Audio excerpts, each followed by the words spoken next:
Oke, bertemu lagi dengan channel TV Anime, yang membahas seputar anime teori atau spoiler keren dan fakta di anime One Piece. Langsung saja ke alur ceritanya, check it out. Cerita dimulai, seperti yang kita tahu Jinbe sudah bergabung kelompok topi jerami di One Piece, dan kelompok itu saat ini jadi punya satu petarung kuat lagi. Luffy dengan Haoshoku Haki-nya masih terasa sebagai yang terkuat, tapi siapa yang terkuat kedua di bawahnya? Siapa yang lebih kuat di antara Zoro, Sanji, dan Jinbe? Dan mari kita bahas teori-teori yang sudah banyak beredar di kalangan fans One Piece ini. 1. Haoshoku Haki membuat Zoro bisa jadi punya kekuatan destruktif yang melampaui Jinbe dan Sanji, kalau dia bisa menguasainya. Zoro punya Haoshoku Haki, bukan hanya punya, dia juga bisa melapisi Haoshoku Haki keserangannya. Karena itu, maka potensi kekuatan destruktif Zoro bisa melampaui Jinbe dan Sanji, yang sepertinya gak punya haki jenis itu. Soalnya, serangan yang dilapisi Haoshoku Haki memang terbukti luar biasa. Serangan jenis inilah yang terbukti mampu memberi bekas luka di tubuh Kaido. Serangan jenis ini juga yang mampu mengalahkan musuh tangguh dengan satu hantaman saja, seperti yang ditunjukkan Kaido saat menghajar Luffy. Jika Zoro bisa menguasai Haoshoku Haki dan mengalirkannya ke tiga pedangnya, seperti yang ia lakukan dalam pertarungan melawan King, maka ia seharusnya benar-benar bisa memotong apapun. 2. Jinbe jelas adalah petarung level komandan kelompok Yonko, dan dia adalah petarung terkuat topi jerami di bawah air.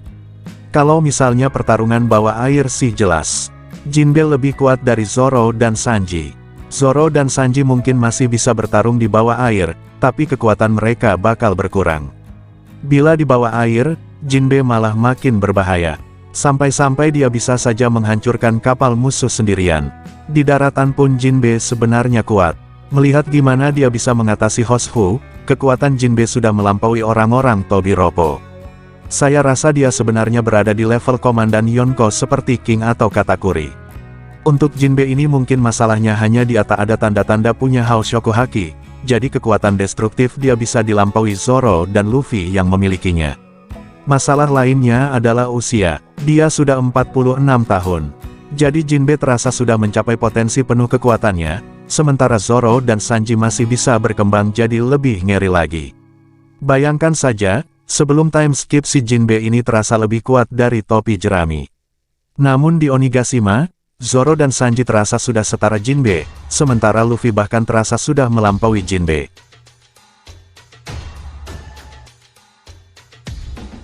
3. Sanji adalah tipe petarung yang sulit ditaklukkan.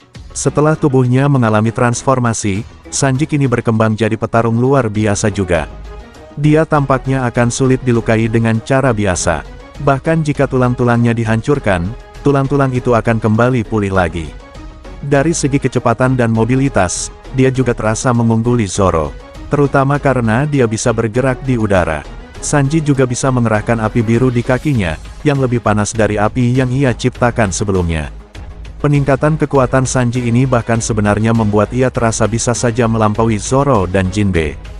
Namun Sanji tidak ada tanda-tanda punya Haoshoku, sementara Zoro sudah mempunyai haki itu. Pada dasarnya mereka semua punya keunggulan yang bikin mereka seimbang antara satu sama lain. Ini sepertinya yang dimau Oda juga. Jinbe, Zoro, dan Sanji ini punya keunggulan sendiri-sendiri hingga mereka terasa seimbang. Sementara kelompok Kid juga punya orang terkuat kedua yang sudah jelas, yaitu Killer, dan di kelompok Luffy ini, Luffy malah punya banyak orang yang sangat berbahaya.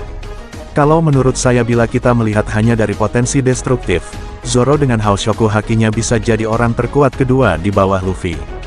Karena Zoro bisa memberikan bekas luka kepada Kaido lewat tebasannya, maka seharusnya Zoro bisa menebas apa saja setelah semua kekuatan Zoro berada di level puncaknya nanti. Meski begitu, Jinbe jelas yang terkuat kalau soal pertarungan di bawah air. Bahkan lebih kuat dari Luffy juga, karena Luffy jelas gak bisa bertarung di bawah air. Sementara Sanji juga sekarang menjadi petarung yang bakal sulit ditaklukkan. Saya rasa yang bisa melukai Sanji jika dia memakai Right Suit ya hanya serangan berlapis haki kuat, atau peluru khusus seperti yang dimiliki anak buah Big Mom. Yang terasa bagi saya jika melihat betapa berkembangnya kekuatan mereka, Sanji dan Zoro bisa jadi akan melampaui kekuatan sepenuhnya milik Jinbe nanti. Nah begitulah pembahasannya, setuju gak dengan analisis soal siapa yang lebih kuat dari Zoro, Sanji, atau Jinbe ini? Silahkan sampaikan di kolom komentar, terima kasih. Domo arigato gozaimasu, sudah memberi dukungan dan membantu menonton video di channel kami, terima kasih.